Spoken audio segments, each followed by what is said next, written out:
The white tablecloth gleams under soft lighting at Bellini's, Seattle's most pretentious Italian restaurant. Through the west-facing windows, Puget Sound stretches like a sheet of hammered silver in the evening light. I sip my Cabernet, letting the tannins linger on my tongue while watching my father's performance unfold. Dad raises his glass, his signet ring catching the light. At 58, Thomas Porter maintains the commanding presence of a man accustomed to being listened to. "To my Brielle," he announces, voice carrying just enough to turn heads at nearby tables. Responsible, independent, and a true professional success. Brielle, my 27-year-old sister, sits straighter in her perfectly tailored burgundy blazer. Her smile is practiced perfection, the golden child basking in familiar praise. She tucks a strand of honey blonde hair behind her ear, a gesture I recognize from childhood when she'd receive another gold star, another trophy, another moment in the spotlight. Dad turns to me, his smile tightening just enough that only I would notice. "Maybe someday you'll get tired of just freelancing from your couch and find a real career." The words land like a slap. 4 years of building my business, countless 16-hour days, shipping orders until my hands cracked from cardboard cuts and packing tape, all dismissed in a single sentence. I set my wine glass down, the stem fragile between my fingers. Then I guess Brielle doesn't need my $3,500 support anymore. Silence drops over our table. Brielle freezes, wine glass suspended halfway to her lips. Dad's fork clatters against fine china. The Merlot in his glass trembles. "What are you talking about?" Dad demands, voice suddenly sharp. "The monthly transfers." I pull out my phone, open the banking app. I've been sending Brielle $3,500 every month for the past 2.5 years. Dad's eyes dart between us. That would be over $100,000. $105,000 to be exact. I slide the phone across the table, showing the transaction history. So Brielle could maintain the illusion of success. What illusion? Dad's voice rises. A couple at the next table glances our way. Her actual salary is $52,000 as a store supervisor at Nordstrom. Not the $80,000 plus assistant manager position she claimed. I look directly at Brielle. "Isn't that right?" Brielle's perfect composure cracks. Her lower lip trembles. "Kelsey, please." Dad's face transforms. Confusion bleeds into disbelief, then hardens into shame. He stares at Brielle as if seeing a stranger. "Is this true?" She doesn't answer. She doesn't need to. 4 years ago, I started Cascade Trail Outfitters from my 2-bedroom apartment in Tacoma. I packed eco-friendly hiking gear on my living room floor, used my kitchen table as a shipping station. My friends thought I was crazy. My family thought I was wasting my college degree. Last year, my little hobby brought in $620,000 in revenue, with $320,000 profit. I still drive my 2018 Subaru Forester. I still shop at discount stores. Every extra dollar goes back into the business. And every family dinner includes some version of, "When will you get a proper job?" I remember Mom's voice when I was 8, explaining why she'd miss my school play for Brielle's dance recital. "Your sister needs more attention, you understand, right?"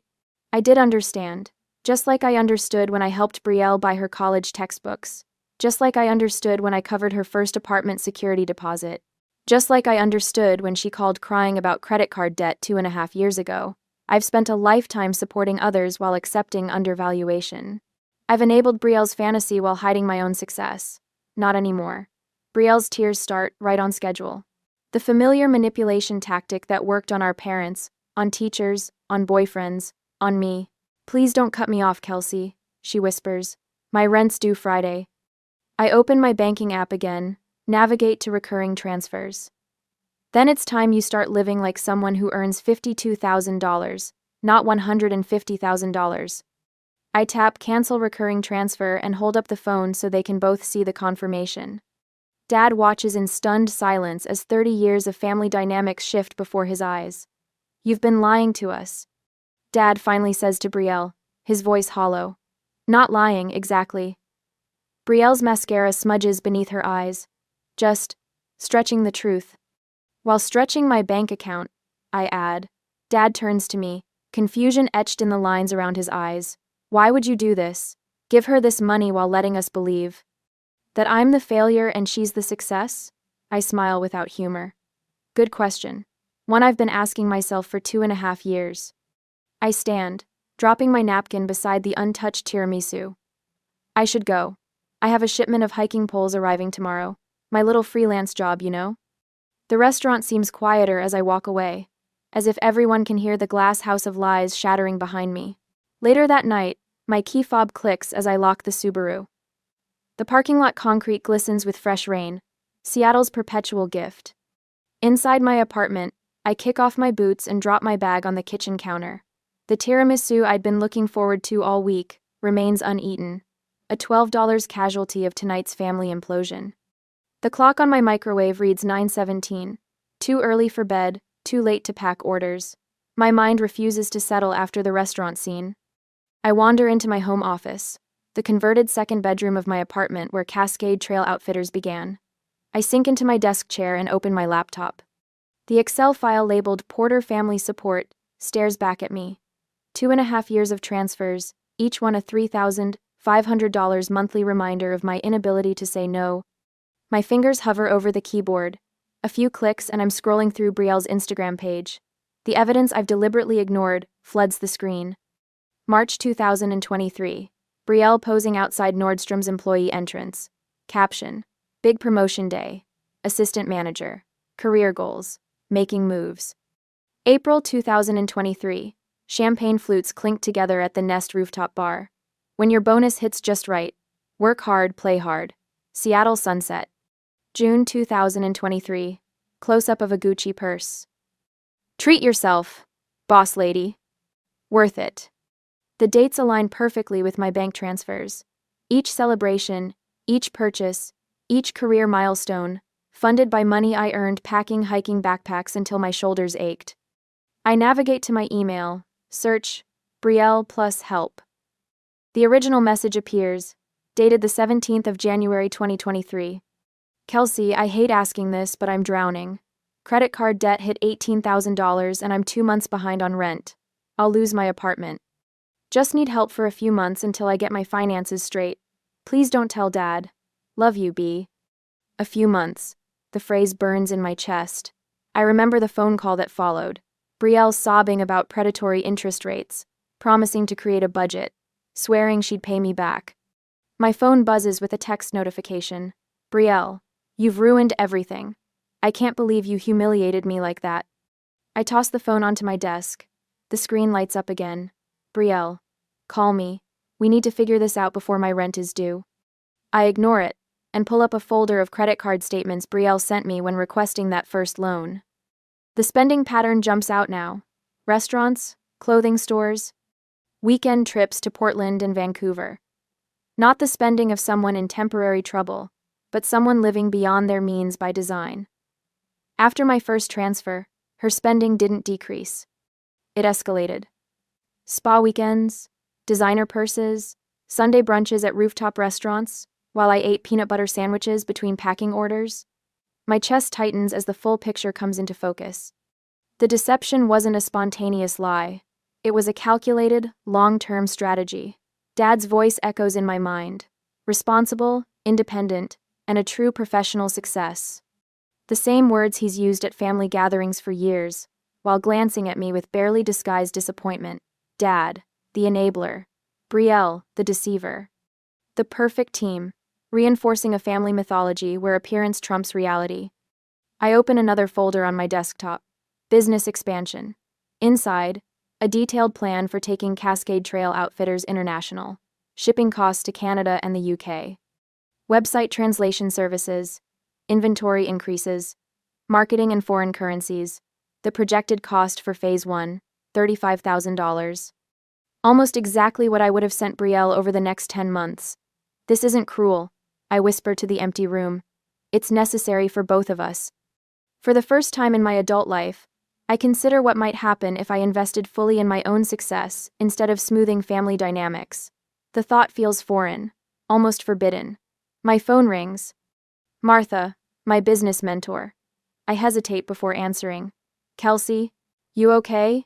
You never leave our Tuesday check-ins early. Family emergency. The words taste bitter. About Brielle? Martha asks. I sit straighter. How did you know? Honey, I've wondered for years how she afforded that lifestyle on a retail salary. The math never added up. The validation from someone outside the Porter family hits me like a physical force. Martha continues. Want some company? I've got a bottle of that Pinot Noir you like. Before I can answer, the doorbell rings. Through the peephole, I see Sarah, my friend since college, holding a bottle of wine and wearing her emergency support visit face. I open the door. How did you know? Sarah hugs me. You sent a period after fine in your text. Dead giveaway. An hour later, Sarah and I sit cross-legged on my living room floor, business spreadsheets surrounding us like fallen leaves. She points to a figure on my international shipping projection. So, with the money you're not sending Brielle, you could fund this entire Canadian expansion by December? And still have enough to hire a virtual assistant for the logistics. The possibilities unfurl before me, exciting and terrifying all at once. You've been the shadow investor in her lifestyle, Sarah says. Now you can invest in yourself. 3 weeks later, I interview virtual assistants, while a stack of unopened envelopes sits on my desk. One from Brielle. I can't make rent. 2 voicemails from Dad. The first angry, the second confused, the third tentatively curious about my online store thing. I hire Melissa, a logistics specialist in Portland with experience in international shipping. The first packages to Vancouver leave my warehouse the following Monday. That night, I work until midnight, both liberated and grieving. Freedom carries its own kind of pain. But as I tape the final box closed, I realize the weight on my shoulders is only inventory now, not family expectations. The path ahead feels right, even as it diverges from the familiar pattern of sacrifice that defined my first 30 years. My phone pings with an email notification. From Brielle. Subject: We need to talk. I set the phone down without opening it and return to packing orders for customers who value what I create. 3 days later, my phone buzzed for the 5th time this morning. Aunt Susan's name flashes on the screen. I silence it and drop the phone on my desk, returning to the shipping manifest that actually deserves my attention. That's the 3rd family member today. Sarah notes from where she's labeling boxes. My friend volunteered to help with the unexpected surge of repetitive orders from Vancouver. Brielle's been busy. Calling everyone with the tragic tale of her financial abandonment, I stack another box on the pile. Classic Brielle. Cat. The emails started after the restaurant confrontation, distant relatives expressing concern about my troubling behavior. By week's end, Brielle had crafted a narrative worthy of a daytime soap opera, a struggling sister cruelly cut off during difficult times by a heartless, jealous sibling. Uncle Robert texted about family supporting family. Cousin Jessica called to remind me that Brielle has always been there for you. News to me. Considering she borrowed my car for a weekend getaway in 2019 and returned it with an empty tank and a cracked windshield. The doorbell rings. Sarah peeks through the blinds and turns to me with wide eyes. It's your dad. My stomach clenches. Tell him I'm not home. Your car's in the driveway. I wipe my hands on my jeans and open the door. Dad stands there in his pressed golf shirt, looking uncomfortable on my modest porch. We need to talk about your sister. Bye.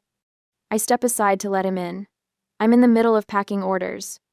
His eyebrows lift as he takes in the stacks of boxes, the shipping labels, the inventory organized across my dining table. This is more professional than I expected. He touches a hiking pole with a finger. You sell these? And manufacture them. Sustainable bamboo core, recycled aluminum tips. I don't mention the 3 patents, or the feature in Outdoor Enthusiast last month. He wanders through the maze of products. Brielle says you're being unreasonable. Does she? I seal another box with practiced efficiency. Did she explain what she was doing with $3,500 a month while earning $52,000? She has obligations. Like what? The Audi payments? The designer purses? The weekend trips to Portland with her friends from the country club? Dad flinches. She says she'll be homeless if you don't help. She'll need to downsize, not sleep under a bridge. I print another label. There's a difference between helping someone and enabling them. After he leaves, I call Martha, my business mentor. The UK distributor is in, she announces when she answers. They want your entire winter line. My heart races. For real? 30% more than we projected. Her voice brims with excitement. This means you can lease that warehouse space we looked at. Without Brielle's $3,500 draining my accounts each month, the business has exploded. International orders from Canada arrived first, then Australia. 3 weeks ago, I hired Jenna to manage customer service and Ben to handle shipping logistics. I signed the warehouse lease the following Tuesday. That afternoon, I arrive home to find Brielle sitting on my doorstep. Her makeup is smeared, her eyes red. She springs to her feet when she sees me. Finally, I've been waiting for hours. Her voice carries down the street. Mrs. Donaldson from next door pauses while watering her flowers. I have a key in my purse, I say quietly, unlocking the door. You're ruining my life. Brielle follows me inside, voice escalating. I had to sell 3 of my purses. The bank called about my car payments. Lower your voice. Why should I? You don't care that I might lose everything. My apartment, my car. I didn't create this situation. I set my laptop bag down carefully. I just stopped enabling it. You think you're so perfect with your little business. Brielle's voice cracks. Dad always said I was the successful one. You're just jealous. Success isn't what you buy, I say, the words flowing with unexpected calm. It's what you build. Easy for you to say when you're making all that money. She gestures wildly at my modest apartment. While I'm suffering. You make $52,000 a year, Brielle. That's more than millions of Americans. Your suffering is self-inflicted. She storms out, slamming the door hard enough to rattle the windows. 2 hours later, her Instagram shows a post about toxic family members who don't understand financial hardship. 3 days later, Sarah stops by with takeout and her laptop. You need to see this. She opens a folder of screenshots. Brielle's social media history from the last 2 years. The posts tell 2 stories. Public declarations about financial independence and career success alongside snapshots of luxury purchases that appeared right after my monthly transfers. The timestamp on this promotion celebration dinner? 2 hours after you sent her money last August. Sarah scrolls through image after image. My phone rings. Martha. Turn on your email right now, she says. REI wants a meeting. They're interested in carrying Cascade Trail products in their flagship stores. Holy shit, Sarah whispers, reading over my shoulder. We're halfway through a bottle of champagne when my phone rings again. Dad, I've been looking at your website, he says without preamble, and I called that outdoor magazine that featured you. I brace myself for criticism. You make more in a year than I did in 5. The admission hangs between us. I don't fill the silence. I'd like to see your operation, he says finally. Your real operation, not just the boxes in your dining room. The next day, I give him a tour of the new warehouse. He studies the inventory system, asks about profit margins, examines the manufacturing contracts. I didn't understand, he admits as we stand among pallets of hiking gear. I thought real businesses needed office buildings and dozens of employees. I valued what I recognized. He pauses near a wall of international shipping labels. I also didn't understand my role in enabling Brielle's deception. His voice quiets. Or how I dismissed what you built. That night, I create a folder on my laptop. Inside, I place sales reports showing 340% growth since cutting off Brielle's support. Photos of the warehouse. Profiles of my new employees.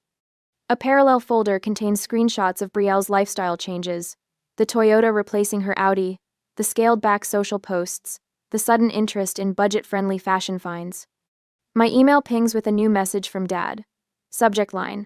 Important family matters to discuss. Thanksgiving at my house. My finger hovers over the accept button as I consider what awaits. The phone lights up, Brielle's name on the caller ID. I stare at it, calculating the cost of answering versus the peace of letting it ring. On Thanksgiving, the scent of roasting turkey fills Dad's house, mingling with cinnamon and sage. I adjust the green bean casserole on the crowded counter, watching Mom fuss over the marshmallow topping on sweet potatoes. Some traditions never change, even when everything else has. Kelsey, would you check if we need more ice? Dad calls from the dining room where he's arranging place settings with military precision. I open the freezer, wondering which version of my father I'll see today, the one who praised Brielle blindly for years, or the one who called last week asking genuine questions about my business margins. The front door opens, and conversations pause. Brielle arrives, 40 minutes late as usual, but something's different. Gone is the Audi she leased last spring. Instead, through the window, I spot a used Toyota with peeling bumper stickers. Her camel coat lacks the designer label she normally flaunts, and her purse isn't the Italian leather she showcased on Instagram last month. Sorry I'm late, she announces, kissing the air beside Aunt Margaret's cheek. Her eyes scan the room, landing on me with calculated precision. Traffic was terrible. Dad watches our interaction carefully, his eyes narrowing when Brielle hugs me with exaggerated affection. Kelsey, you look great. Business must be booming. I return the hug without comment. I canceled that transfer. And the physical changes in Brielle's appearance tell stories her words don't. We gather around the table, platters steaming between autumn-colored candles. Uncle Robert carves the turkey, while Aunt Margaret distributes wine with generous pours. Conversation flows around football predictions and Cousin Jenny's college applications. Before we eat, Brielle raises her glass, commanding attention with practiced ease. I want to say how grateful I am for family. Her voice carries the same cadence she used when accepting academic awards in high school. During hard times, we support each other. That's what family does. Her eyes settle meaningfully on me. The message couldn't be clearer if she'd written it on a billboard. Dad clears his throat. Yes, family support is important. Speaking of which, Brielle, how's work going? She dabs her napkin against perfect lipstick. Actually, there might be changes coming. The retail sector is unstable right now, and there's talk about layoffs. The dramatic pause that follows would make soap opera directors proud.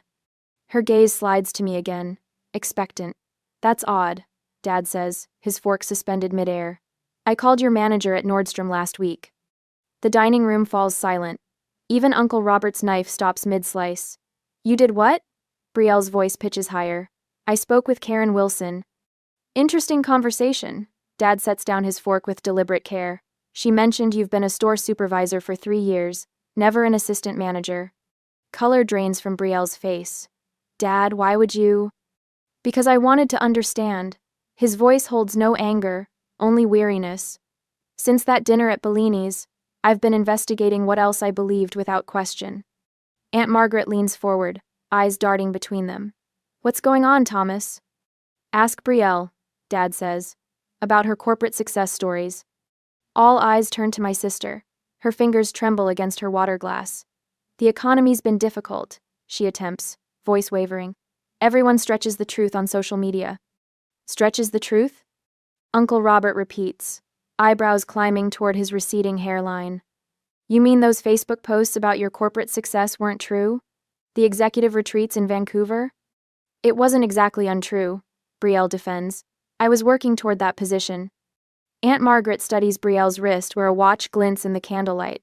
So Kelsey paid for this? She turns to me. You've been supporting her? I nod once, unwilling to pile onto Brielle's crumbling facade. For a while. Over $100,000, Dad adds, voice flat, while we all praised Brielle's success and dismissed Kelsey's business as a hobby. Brielle's eyes well with tears, a response I've seen countless times since childhood. The waterworks that charmed teachers, placated boyfriends, and loosened Dad's wallet. Today, they only deepen the damage. I never asked to be compared to Kelsey, she says, voice catching. I just needed help getting established. Established? Uncle Robert snorts. Kelsey built a business from her apartment floor while you spent her money on what designer watches? That's enough, I interject, surprising myself. This isn't about public humiliation. The doorbell rings, breaking the tension. Sarah arrives with a bottle of wine and a bright smile that falters when she reads the room. Sorry, I'm late, she says, sensing the atmosphere. Traffic was terrible on I-5. Kelsey, I brought that article about the Outdoor Retailers Convention. Your new hiking poles got mentioned. Dad pounces on the subject change. Kelsey's company is expanding into 3 new markets next quarter. He announces, pride evident in his voice. My daughter built something remarkable right under our noses. The words land like a physical touch. My father has never described my business this way, never with this tone of undisguised respect. Conversation shifts to safer topics. Jenny's college applications, Uncle Robert's golf scores, the unseasonably dry autumn. Brielle excuses herself to the kitchen, movements stiff. Dad follows moments later. Their voices drift through the swinging door as I help Aunt Margaret arrange pumpkin pie slices on dessert plates. I believed everything you told me. Dad's voice cracks. Made me dismiss your sister's real achievements because they didn't fit what I understood as success. You always expected perfection, Brielle fires back. What was I supposed to do when I couldn't deliver what Kelsey could? You pushed me to compete with her my whole life. That's not true. And you know it. Dad's voice drops lower. We gave you every advantage because we thought you needed more support. Kelsey always seemed so capable on her own. The plates in my hands suddenly weigh 100 pounds. All those years I thought I wasn't enough, when really, they just thought I didn't need them. Brielle bursts from the kitchen, mascara smudged beneath reddened eyes. I need to go, she announces, grabbing her purse from the coat rack. Brielle, we haven't had dessert, Mom protests weakly. I've had enough, my sister snaps, yanking open the front door. Thanks for the lovely holiday. The door slams with enough force to rattle the autumn wreath hanging from it. Through the window, I watch her climb into the Toyota, shoulders shaking as she fumbles with her keys. Dad appears beside me, his reflection joining mine in the glass. Have I been wrong about everything? He asks quietly. I turn to face him, seeing the lines around his eyes deepen with genuine confusion. Not everything, I answer. Just some important things. Back at the table, Sarah passes slices of pumpkin pie while Uncle Robert refills wine glasses. Their conversation drifts around us holiday plans, weather predictions, the Seahawks' chances this season. Dad clears his throat, waiting for the table's attention. I'd like to propose a toast, he says, lifting his glass, to seeing people as they truly are, not as we need them to be. Our glasses meet over the scattered remains of Thanksgiving dinner, and for the first time in years, I feel fully seen at my father's table. The Christmas tree in Dad's living room sparkles with the same vintage ornaments he's hung since I was 5. Voices drift from the kitchen, where Aunt Margaret arranges her signature sugar cookies on Mom's old serving platter. Through the bay window, snow dusts the lawn like powdered sugar.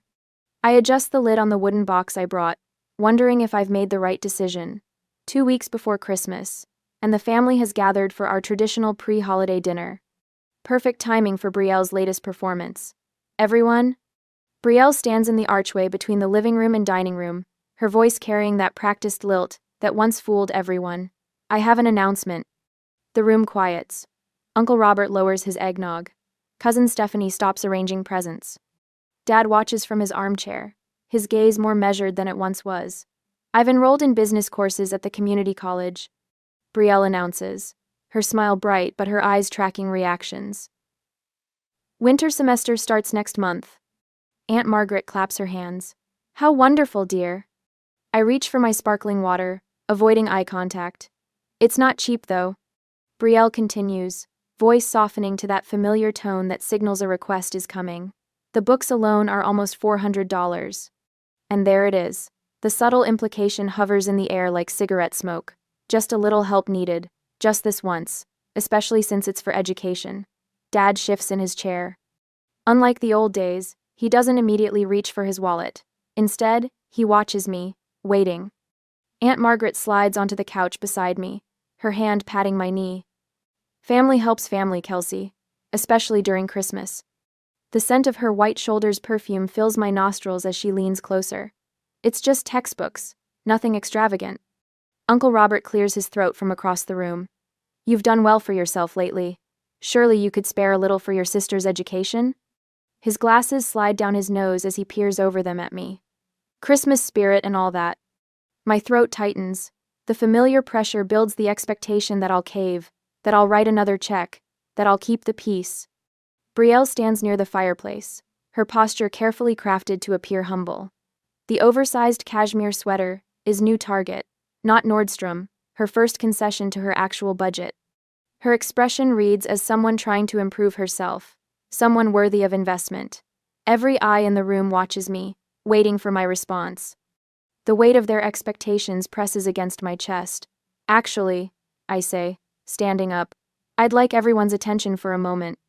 I walk to the dining room table and open my laptop. The screen illuminates with the presentation I've prepared. Brielle, I'm glad you're interested in business education. My voice steadies as I turn the laptop toward the room. I have something better than textbook money to offer. But, with a click, the first slide appears the Cascade Trail Outfitters logo, beside REI's familiar emblem. Last week, I finalized a partnership with REI. Cascade Trail Outfitters will have dedicated floor space in 3 of their flagship stores starting in February. I advance the slide, revealing growth charts with an upward trajectory that began precisely when I stopped the transfers to Brielle. Since redirecting my resources back into my business, we've seen 340% growth in just 6 months. Aunt Margaret's mouth forms a perfect O. Uncle Robert removes his glasses entirely. I click through photographs of the new warehouse, smiling employees, packing orders, expanded product lines. So instead of money for textbooks, I'm offering you a paid internship in business operations. I look directly at Brielle. You want to learn business? Learn from someone who built one. The room falls silent. Dad leans forward in his chair, his eyes fixed on the screen displaying my quarterly revenue reports. This is remarkable, Kelsey, he whispers, pride creeping into his voice for perhaps the first time in my adult life. Brielle's face cycles through emotions: surprise, embarrassment, calculation, then outrage. I can't work for my sister, she blurts, cheeks flushing. It would be awkward. Dad stands, his voice firm in a way I haven't heard directed at Brielle before. It's a legitimate opportunity. Take it or leave it. The family witnesses this clear choice: authentic help versus financial enabling, and even Aunt Margaret seems to understand the distinction. Brielle's shoulders slump slightly. When would I start? Flexible hours around your classes, I explain. Real mentorship, modest salary, actual experience you can put on a resume. I'll think about it, she mumbles. That's fair, I say, closing my laptop. Dad approaches, resting his hand on my shoulder.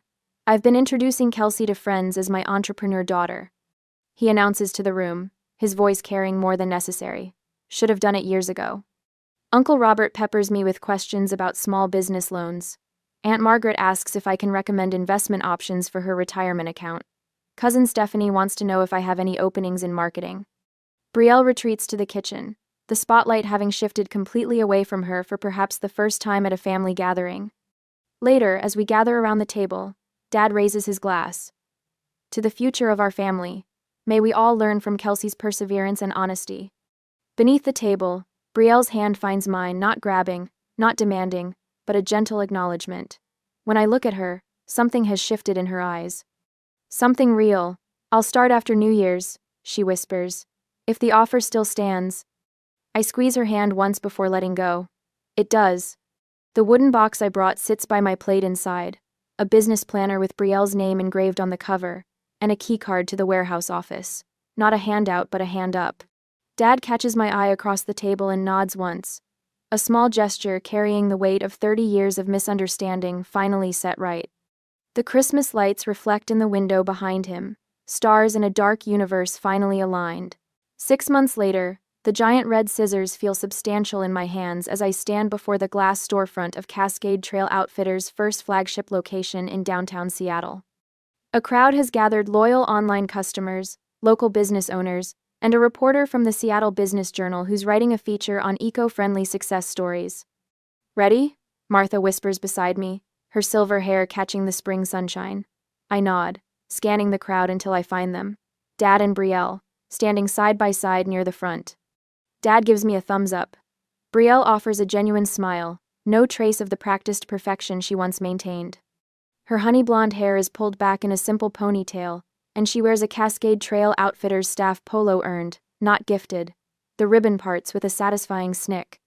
Applause erupts as photographers capture the moment. Congratulations, the business reporter says, extending her hand. Your company's growth trajectory is remarkable, especially in the last 6 months. What changed? I catch Dad's eye before answering. I redirected resources where they could grow instead of enabling stagnation. 6 months since that Thanksgiving revelation. 6 months of restructured relationships and redirected investments. 6 months of truth. Later that evening, we sit at the same table at Bellini's, where it all began. The same white tablecloth gleams under soft lighting. The same view of Puget Sound stretches like hammered silver through the west-facing windows. But everything else has changed. Dad raises his glass, signet ring catching the light. To my daughter Kelsey, who taught us all what success really means. I don't shrink from his praise. Don't minimize. Just let the words settle where they belong. Brielle, seated beside him in a simple blouse rather than designer labels, raises her water glass, and to learning that appearances aren't achievements. I study my sister. The B+ average in her business courses didn't come easily.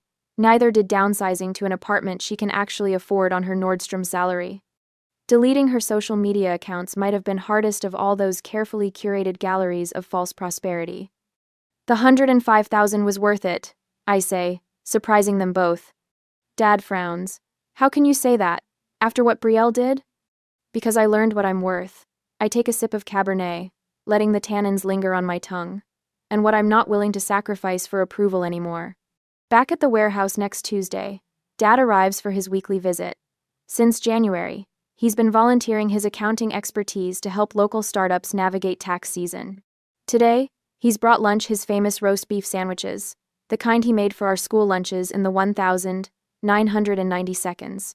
You've got another applicant for your scholarship program, he says, passing me the documentation. The Women in Business Scholarship Fund started small, just enough to cover books and supplies for one community college student. Now it supports 3, funded by a portion of profits I once diverted to maintain Brielle's illusions. Speaking of education, Brielle got that A on her marketing project. Pride softens Dad's voice. She used Cascade's recycled packaging initiative as her case study. I nod, already aware. Brielle had shown me every draft, hungry for feedback, not validation. That evening, alone in my home office, I pack a special order personally hiking poles with custom grips for a customer with arthritis. Some orders I still handle myself. A reminder of where I started. My phone chimes with a banking notification. Transfer received. $500 from Brielle Porter. Memo. First repayment.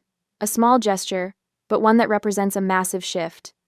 I smile, filing the digital receipt in a folder marked New Beginnings. Sometimes, the sweetest revenge isn't humiliation, it's the quiet moment when the truth finally speaks for itself. When the narrative you've lived under for decades crumbles, replaced by something authentic. When you realize standing firm on your boundaries didn't end relationships, it transformed them into something honest.